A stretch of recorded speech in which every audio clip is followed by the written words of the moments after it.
Hello, good evening dear all of you students. Welcome back your Radhesh Pathshala platform. मेरा नाम है राधेश्याम केवट और आज का ये सेशन हम सब के लिए, उन सब विद्यार्थियों के लिए बहुत ही ज़्यादा इम्पोर्टेंट होने वाला है जो इस बार यूजीसी नेट जेआरएफ दिसंबर 2025 का एग्जाम देना चाहते हैं, या किसी भी राज्य के आप असिस्टेंट प्रोफेसर पॉलिटिकल साइंस से एग्जाम देने वाले हो, या किसी भी राज्य का आप सेट एग्जाम देना चाहते हो, या आप चाहे किसी भी सिविल सर्विसेज एग्जाम की परीक्षा देना चाहते हो जहां पर पाठ्यक्रम में पॉलिटी सब्जेक्ट आपके पास यदि है, तो उन सभी टॉपिक्स के लिए आज की ये सेशन बहुत ही ज्यादा इंपॉर्टेंट होने वाली है। जी विद्यार्थियों, अभी एक दिन पहले ही भारत के नए उपराष्ट्रपति का चयन हुआ है, निर्वाचित हुए हैं। तो बहुत ज्यादा चांसेस हैं कि उपराष्ट्रपति की चुनाव प्रक्रिया, उपराष्ट्रपति से रिलेटेड कोई सा भी प्रश्न आपसे पूछ लिया जा सकता है। खास करके यूजीसी नेट जेआरएफ जैसे एग्जामों में तो बहुत ज्यादा ऐसे प्रश्न बनते हैं, अलग अलग तरीके से प्रश्न पूछे जाते हैं। मैं आपको बता दूंगा कैसे कैसे। तो सबसे पहले हम यह देख लेते हैं कि इस एग्जाम की प्रक्रिया क्या थी, क्यों ये करंट अफेयर्स में न्यूज बनी हमारे पास, किस तरीके से ये इसकी इंपॉर्टेंस बहुत ज्यादा बढ़ी गई है। देखिए, सबसे पहले हम थोड़ा सा पृष्ठभूमि इसकी समझेंगे। पृष्ठभूमि के साथ ही हम आगे की सभी चीजों को समझते हुए चलेंगे। माफी चाहूंगा, सॉरी। देखिए, सबसे पहले क्या इसकी पृष्ठभूमि क्या थी। अभी हमारे पास हमारे देश के जो 14वें उपराष्ट्रपति जी थे, श्री जगदीप धनखड़ जी, किन्हीं स्वास्थ्य कारण की वजह से उन्होंने अपने पद से इस्तीफा दे दिया था जुलाई 2025 में। ठीक है, अब कोई भी राष्ट्र बिना उपराष्ट्रपति के पद के रह नहीं सकता।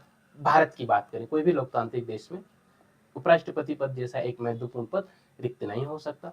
क्यों नहीं हो सकता, ये भी हम समझेंगे। ठीक है, इस वजह से, और अभी वर्तमान में सीपी राधाकृष्णन जी, जो कि एनडीए के उम्मीदवार थे।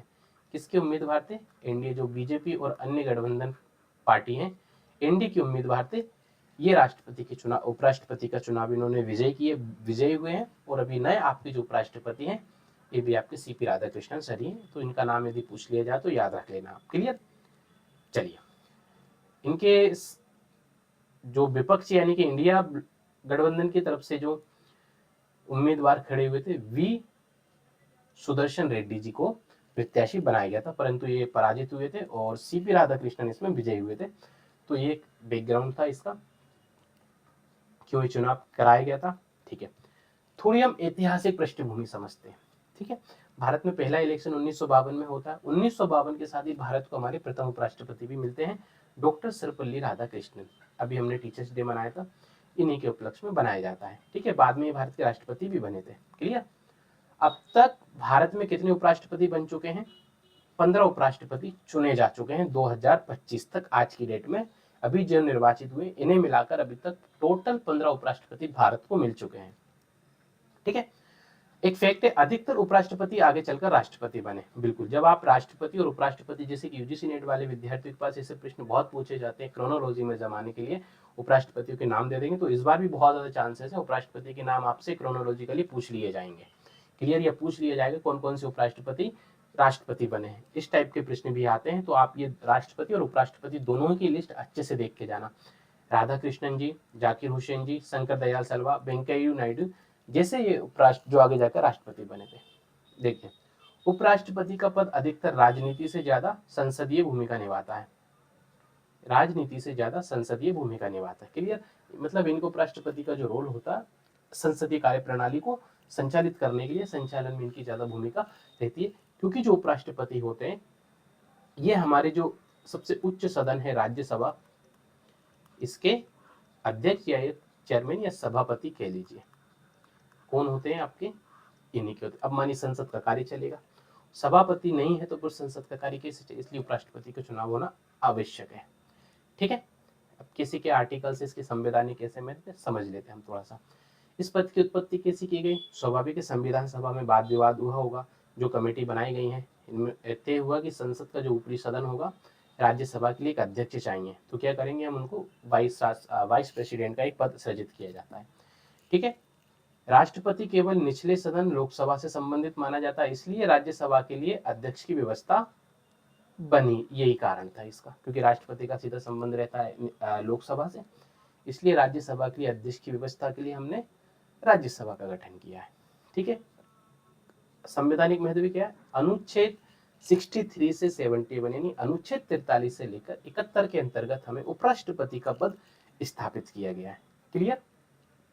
चलिए, जो व्यक्ति पहली बार आदेश पाठशाला पर आए तो सबसे पहले आदेश पाठशाला को सब्सक्राइब अवश्य कीजिए, और ऐसे विद्यार्थी जो यूजीसी नेट जेआरएफ दिसंबर 2025 का पेपर देना चाहते हैं या जून 2026 में देना चाहते हैं, तो ऐसे सभी विद्यार्थियों के लिए मैं अपने इसी प्लेटफॉर्म पर यूजीसी नेट जेआरएफ का पेपर 1 पूरा complete free of cost YouTube पर ही पढ़ा रहा हूँ, जिसकी अभी लगभग 5 यूनिट 4 यूनिट 2 हो चुकी हैं, 2 करंट में रनिंग है, बहुत जल्दी होने वाली है। तो हम कंप्लीट पूरा का पूरा पेपर 1 में यहीं पढ़ा दो, आप चाहे तो प्ले लिस्ट में जाके सारी क्लासेस देख सकते हैं। क्लियर? और यदि आपके परिचित कोई भी जो यूजीसी नेट जेआरएफ पेपर 1 पढ़ना चाहते हैं परंतु कंटेंट का अभाव है, तो उन्हें राजेश पाठशाला तक अवश्य लेकर आइएगा। चलिए वापस आगे बढ़ते हैं। अब इसका संवैधानिक में तो जो सबसे ज्यादा इंपॉर्टेंट होता है, चाहे वो यूपीएससी हो, यूपीएससी पीएसआईआर हो, वहाँ आर्टिकल का महत्व बहुत ज्यादा होता है। पीएसआईआर की मैं बात करूँ, प्रीलिम्स में ऐसे क्वेश्चन पूछे जाते हैं। अन्य संबंधित राजनीति विज्ञान से संबंधित जितने भी एग्जाम्स होते हैं उन सभी में ऐसे प्रश्न बहुत ज्यादा पूछे जाते हैं, फैक्ट वाले। देखिए, सबसे पहले बात करते हैं आर्टिकल 63 क्या कहता है। आर्टिकल 63 कहता है कि भारत में एक राष्ट्रपति एक उपराष्ट्रपति होंगे, यानी कि आर्टिकल 63 के अनुसार भारत में एक उपराष्ट्रपति होना चाहिए या होंगे। ठीक है, फिर आता आर्टिकल 64, उपराष्ट्रपति जो है वो राज्यसभा के पदेन सभापति होंगे। देखिए आर्टिकल में दिया है, अनुच्छेद 64 कहता है कि उपराष्ट्रपति हमारी संसद के जो उच्च सदन है राज्यसभा, उसके पदेन सभापति होंगे, ये वाली बात यहाँ पर कही गई है। फिर आता अनुच्छेद 65, ये क्या कहता है, अनुच्छेद 65 कहते हैं कि राष्ट्रपति की मृत्यु, देखिए क्या लिखा है, बहुत इंपॉर्टेंट है, राष्ट्रपति की मृत्यु या राष्ट्रपति इस्तीफा दे देते हैं या उनकी अनुपस्थिति की स्थिति में, कुछ भी कारण हो सकता है, अनुपस्थिति में जो हमारे उपराष्ट्रपति होंगे वे कार्यवाहक राष्ट्रपति के रूप में कार्य करेंगे जब तक कि नए राष्ट्रपति निर्वाचित होकर नहीं आ जाते। क्लियर? समझ में आ गया? यानी उपराष्ट्रपति को हम कार्यवाहक राष्ट्रपति भी बनाते हैं। क्यों? यदि राष्ट्रपति नहीं है तो उपराष्ट्रपति तब तक कार्यवाहक राष्ट्रपति के रूप में कार्य करेंगे जब तक कि नए राष्ट्रपति का चुनाव नहीं हो जाता। ठीक है, चलिए अनुच्छेद 63 क्या कहता है सर, ये देखिए आर्टिकल 63 की हम बात करेंगे, अभी इंपॉर्टेंट आर्टिकल है। उपराष्ट्रपति का चुनाव संसद के दोनों सदनों के, संसद के जो दोनों ही सदन होंगे उसके निर्वाचन मंडल के द्वारा होगा, यानी दोनों ही सदनों के टोटल सदस्य मिलकर ही राष्ट्रपति के चुनाव में भूमिका। आगे पढ़ेंगे कितने क्या सदस्य होते हैं, कैसे प्रक्रिया कार्य करती है। अब एक एक आर्टिकल को समझ लेते हैं। चुनाव कैसे होगा? आनुपातिक प्रतिनिधित्व पद्धति के माध्यम से, आनुपातिक प्रतिनिधित्व पद्धति के माध्यम से, यानी एसटीबी के माध्यम से, और गुप्त मतदान होता है। ठीक है, मतदान गुप्त होगा, बॉलेट पेपर दिया जाता है, पेपर में कुछ उनको नंबर दिए जाते हैं, प्रत्येक कैंडिडेट को एक नंबर्स दिए जाते हैं, उन नंबर्स के आधार पर फिर उनकी वोटिंग के रिजल्ट आते हैं, किसको कितने ज्यादा वोट मिले हैं, इस आधार पर ये तय किया जाता है। क्लियर? आर्टिकल 661 भी यही है, कभी आपके पास 661 आ जाए या 666 आ जाए तो कंफ्यूज नहीं होना है। ठीक है, उपराष्ट्रपति का निर्वाचन संसद के दोनों सदनों के सदस्यों से मिलकर निर्वाचन मंडल द्वारा किया जाएगा। ठीक है, इसमें भाग कौन लेंगे? केवल सांसद, केवल और केवल सांसद ही भाग लेंगे, जो दोनों ही सदनों के सांसद होंगे, लोकसभा राज्यसभा के, वही उपराष्ट्रपति के निर्वाचन में भाग लेते हैं। राष्ट्रपति के चुनाव में क्या होता है? संसद के साथ सभी राज्यों की विधानसभाओं के विधायक भी पार्टिसिपेट करते हैं, परंतु उपराष्ट्रपति के चुनाव में सिर्फ और सिर्फ दोनों ही सदनों के जो आपके मेंबर्स रहेंगे, सांसद रहेंगे, वही इसमें पार्टिसिपेट करते हैं, अन्य किसी को अधिकार नहीं है वोटिंग करने का। क्लियर? और कौन करेंगे? लोकसभा राज्यसभा दोनों के निर्वाचित और मनोनीत सदस्य वोट डाल सकते हैं। अच्छा, ये लिखा भी है, विधानसभा की कोई भूमिका नहीं होती, राष्ट्रपति चुनाव में रहती, क्योंकि वहां पर ये विधायक भी पार्टिसिपेट करते हैं। नेक्स्ट और आगे देखते हैं। फिर एक आता आर्टिकल 661, क्या कहता है? आर्टिकल 661 कहता है उपराष्ट्रपति का चुनाव संसद के, अच्छा ये मैंने डबल लिख दिया है इधर भी, चलिए इसको देख लेते हैं, इसमें कुछ अलग चीज मिलती है तो। अच्छा हाँ, इसी को थोड़ा और विस्तार किया आर्टिकल 661 के अनुसार उपराष्ट्रपति का चुनाव संसद के दोनों सदनों के सदस्यों द्वारा किया जाएगा। समझ चुके हैं। अब देखिए लोकसभा में कितने मेंबर्स है हमारे पास, 543 है। अभी उपस्थित शायद इसमें कम है, शायद 5 सदस्य कम है थे, 5 मेंबर कम थे शायद, में भी एक बार क्रॉस चेक कर लें, पर इंपॉर्टेंट नहीं है। परंतु हमारी लोकसभा की मेंबर की कुल टोटल संख्या कितनी रहती है, 543 रहती है। ठीक है। राज्यसभा में कितने मेंबर रहते हैं, 245 मेंबर रहते हैं, जिसमें से 233 होते हैं वो निर्वाचित होकर आते हैं और 12 जो सदस्य होते हैं वो मनोनीत करता है। इनको मनोनीत कौन करते हैं, इनको मनोनीत किया जाता है राष्ट्रपति के द्वारा। क्लियर। ये कहा जो कला अभी हमने क्लास बनाई थी भी, अभी लास्ट में कुछ सदस्यों को मनोनीत किया गया था राष्ट्रपति जी के द्वारा राज्यसभा में। ठीक है। 3 या 4 सदस्यों को मनोनीत किया गया था, तो इसे 12 सदस्यों को मनोनीत किया जाता प्रेसिडेंट के द्वारा। क्लियर। चलिए और क्या लिखा है, निर्वाचन मंडल लोकसभा राज्यसभा टोटल सदस्य संख्या कितनी है, 788। दोनों सदनों की सदस्यों को मिलाकर 788 मेंबर्स आपके पास होते हैं। ये डिजिट अच्छे से याद रखना, कई बार पूछे गए हैं और पूछे जाएंगे, क्योंकि ये हॉट टॉपिक है, बहुत यहाँ से प्रश्न बनते हैं। ठीक है। राज्यों की ये बात कर ही चुके हैं हम, है ना, राज्य विधानसभा का कोई रोल रहता नहीं है इसमें। फिर आता है आर्टिकल 67। कार्यकाल कितना वर्ष होगा, 5 वर्ष होगा। राष्ट्रपति के द्वारा हटाया जा सकता है यदि राज्यसभा में प्रस्तावित पारित हो और लोकसभा इसमें सहमति दे तो। क्लियर। आर्टिकल 682 क्या कहता है, उपराष्ट्रपति निर्वाचन से संबंधित प्रावधान। देखिए अनुच्छेद 68(2) आता है, ये उपराष्ट्रपति निर्वाचन से संबंधित इसमें प्रावधान किए गए। आर्टिकल 68 बहुत इंपॉर्टेंट है, इसे अच्छे से याद करके रहना। ठीक है। इस बार मुझे लगता है ये पूछा जाएगा, इसको आप अच्छे से पढ़ के जाना। ठीक है। क्या लिखा है, यदि उपराष्ट्रपति का पद समाप्ति के कारण रिक्त होने वाला है तो चुनाव समाप्ति की तिथि से पहले पूरा होना चाहिए, ताकि कार्यकाल पूरा होते ही नया उपराष्ट्रपति कार्यभार संभाल ले। जैसे कि अभी शायद में भी इनका कंप्लीट होता पूरा 5 साल का कार्यकाल, लेकिन इससे पहले धनखड़ जी ने इस्तीफा दे दिया। अब उस कार्यकाल तक पहुंचने से पहले आपको ये उपराष्ट्रपति का चुनाव कराना पड़ेगा, ताकि अगला जो कार्यकाल आएगा, जो टर्म चलेगी, उसमें फिर से हमको एक नया उपराष्ट्रपति मिले। टर्म स्किप नहीं होना चाहिए किसी भी तरीके से, यानी ये उपराष्ट्रपति पूरे 5 साल का कार्यकाल नहीं पूरा करेंगे। क्यों, क्योंकि इनको बीच में लाया गया है। फिर से चुनाव होंगे अपनी अपनी अवधि में, फिर से पुनः चुनाव होंगे, फिर हमको उपराष्ट्रपति जी मिलेंगे। यदि पद, मृत्यु, त्यागपत्र हटाए जाने के कारण रिक्त हो जाता है तो चुनाव रिक्ति होने की तिथि से 6 माह के भीतर आपको चुनाव कराना अनिवार्य। जुलाई में दिया था, अभी सितंबर में इनका हमने नया उपराष्ट्रपति हमको मिल चुके हैं। तो ये आर्टिकल 68(2) प्रावधान करता है, जल्द से जल्द कराने की बात की गई है इसमें। ठीक है। अनुच्छेद 69 ये क्या है सर, इसको देख लीजिए। देखिए आर्टिकल 69 उपराष्ट्रपति को शपथ राष्ट्र, इसमें आर्टिकल 69 में कहा गया है कि आपके जो उपराष्ट्रपति होंगे ना, इनको शपथ कौन दिलाएंगे, राष्ट्रपति जी। यानी अभी हमारे जो उपराष्ट्रपति जी बने, इनको अब शपथ कौन दिलाएंगी, द्रौपदी मुर्मू जी के द्वारा इनको शपथ दिलाई जाएगी महामहिम के द्वारा। क्लियर। आर्टिकल 71 क्या कहता है सर, आर्टिकल 71 कहता है राष्ट्रपति एवं उपराष्ट्रपति चुनाव संबंधी विवाद की इसमें बात की गई है। यानी आर्टिकल 71 यह सुनिश्चित करता है कि राष्ट्रपति या उपराष्ट्रपति के चुनाव से जुड़े सभी विवाद और संदेह केवल सुप्रीम कोर्ट ही निपटाए जाएंगे। यानी राष्ट्रपति और उपराष्ट्रपति से रिलेटेड जो भी विवाद होगा, चाहे वो चुनाव प्रक्रिया से रिलेटेड हो या अन्य कोई सा विवाद होगा, वो कौन निपटाएगा, वो सुप्रीम कोर्ट के द्वारा ही निपटाए जाएंगे। और सुप्रीम कोर्ट का जो निर्णय होगा वही अंतिम होगा, संसद का इसमें कोई रोल नहीं होगा, इतना याद रखेंगे आप। ठीक है। इसके अलावा एक आर्टिकल और आता है, आर्टिकल 324(1). ये क्या कहता है सर, सुन लीजिए। देखिए ये कहता है कि राष्ट्रपति और उपराष्ट्रपति के चुनाव को सुप्रीटेंडेंट, निर्देशन और नियंत्रण, ठीक है, यानी डायरेक्शन, कंट्रोल एंड सुप्रीटेंडेंस भारत निर्वाचन आयोग के पास रहेगा। क्लियर। यानी राष्ट्रपति और उपराष्ट्रपति का जो चुनाव कराया जाएगा, इस पूरी की पूरी चुनाव की जो प्रक्रिया होगी, इसमें जो भी निर्देशन, जो भी इसका नियंत्रण होगा, जो भी इसके सुप्रिंटेंडेंट्स रहेंगे, वो सब के सब हमारे इलेक्शन कमीशन ऑफ इंडिया के पास इसकी पूरी की पूरी पावर रहेगी, वही कराएंगे। संसद इसमें कोई भूमिका रोल नहीं निभाएगी। ये आर्टिकल कौन से में कहता है, आर्टिकल 324 से चुनाव आयोग को पावर देता है। नोटेड। चलिए आगे बढ़ते हैं, क्या लिखा है। यानी उपराष्ट्रपति का चुनाव पूरी तरह से चुनाव आयोग की देखरेख में होता है।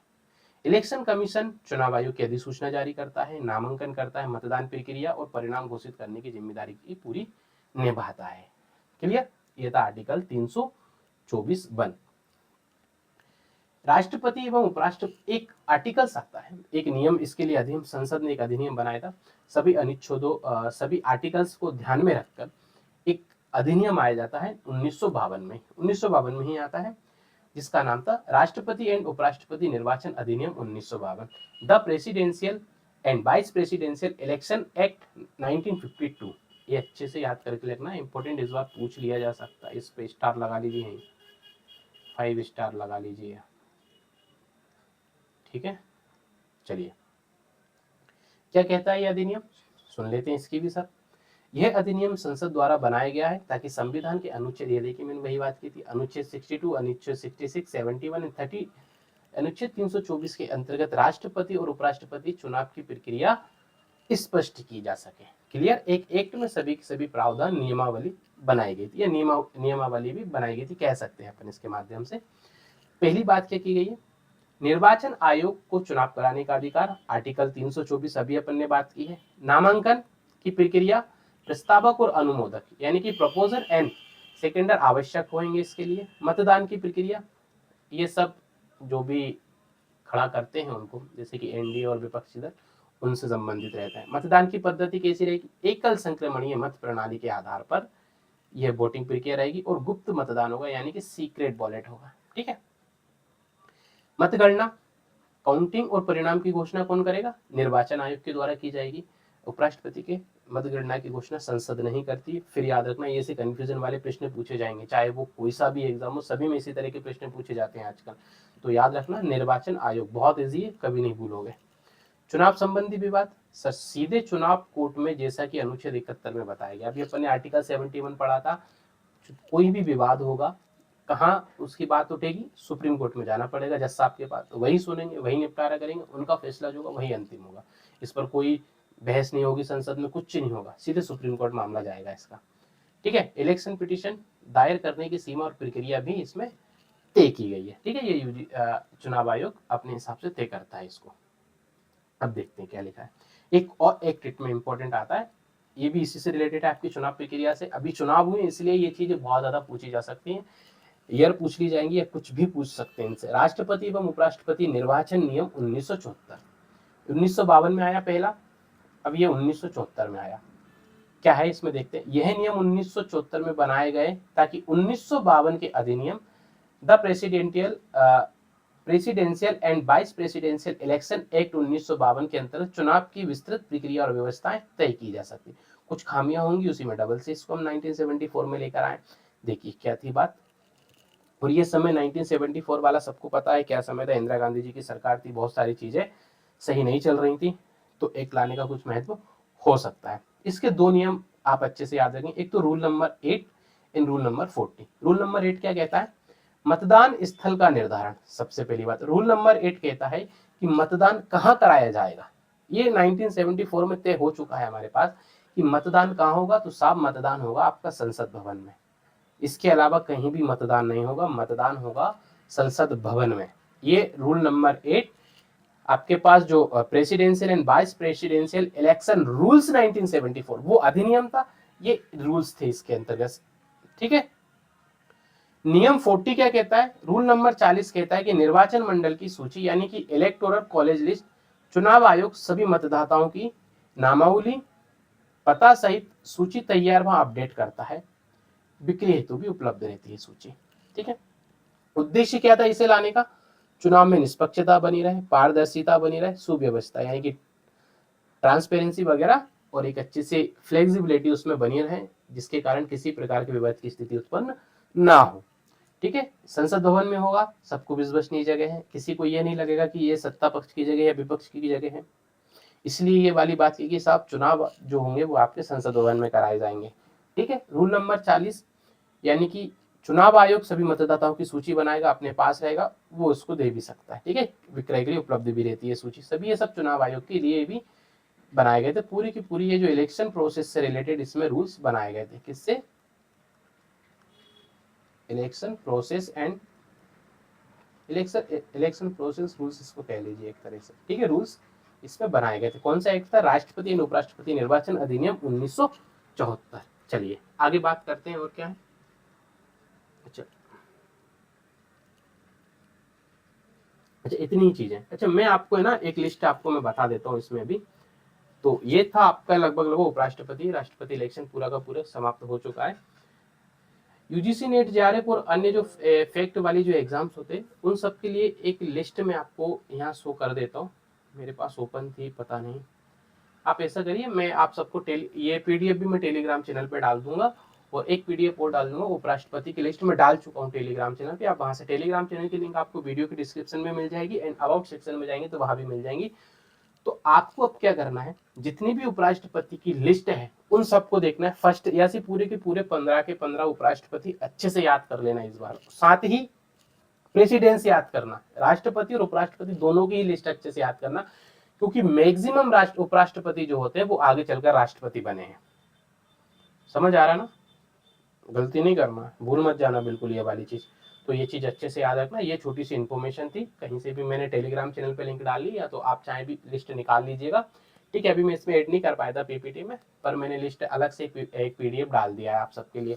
तो जानकारी या इन्फॉर्मेशन अच्छी लगी हो आपको तो कमेंट करके अवश्य बताइएगा। वीडियो को लाइक करना, ज़्यादा से ज़्यादा शेयर करना, और अपने बीच उदय पथ के माध्यम से जो हम पेपर 1 की प्रिपरेशन करा रहा है उसके बारे में ज़्यादा से ज़्यादा जानकारी अन्य विद्यार्थियों तक पहुंचाना, ताकि ऐसे विद्यार्थी जो ऑफलाइन क्लासेस नहीं ले सकते और ना ही पेड कोर्स अफोर्ड कर सकते हैं, किसी अपनी कुछ व्यक्तिगत परिस्थिति, उन सब के लिए मैं राधेश्याम केवट राधेश पाठशाला के अपने इस मंच पे सभी के लिए पेपर 1 फ्री ऑफ कॉस्ट पढ़ा रहा हूँ। सारी क्लासेस अच्छे से कराई जा रही हैं, खास करके हिंदी माध्यम के विद्यार्थियों के लिए पूरा का पूरा बैच मैंने समर्पित किया है। जो उनको भाषा को लेकर समस्या आती है पेपर 1 में, उन सभी समस्याओं से निजात पाने का हमने बहुत ज़्यादा प्रयास किया है। तो चलते हैं, फिर मिलते हैं फिर अगली किसी क्लास में। तब तक के लिए आप सभी स्वस्थ रहें, अपने आप को व्यस्त रखिए, अच्छे से पढ़िए, खूब मन लगा के मेहनत कीजिए, अच्छे खाइए, अच्छे विचार रखिए और खूब संघर्ष करते रहिएगा। जय हिंद सभी साथियों को, जय हिंद सभी साथियों को।